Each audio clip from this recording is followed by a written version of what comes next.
Европскиот парламент овој четврток ќе гласа за продолжување на регулативата која им олеснува на земјите од Западен Балкан да тргуваат на европскиот пазар со овошје, зеленчук и вино, ослободени од царински давачки или пак со намалени царински стапки.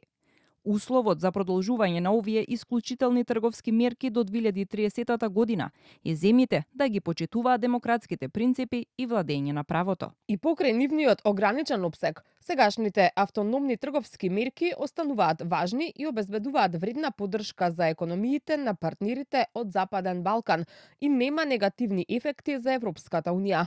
Комисијата предлага да се продолжи со поддршката на ранливите економии во регионот на Западен Балкан со продолжување на периодот на примена за уште 5 години до 31 декември 2030 година. Комитетот за надворешна трговија на Европскиот парламент нагласуваат дека ова 5-годишно продолжување на трговските мерки е усогласено со планот за раст на Европската комисија, преку која се одвива забрзана интеграција на земјите од регионот во единствениот европски пазар.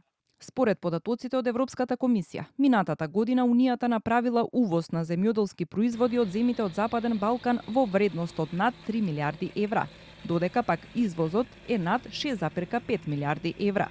Европската унија од Македонија најмногу увезува житни производи, зеленчук, вино и тутун. Минатата година извозот на тутун од Македонија кон ЕУ бил во износ од 93 милиони евра, на житни производи 61 милиони евра, додека пак на трето место е зеленчукот со извезена количина во вредност од 57 милиони евра.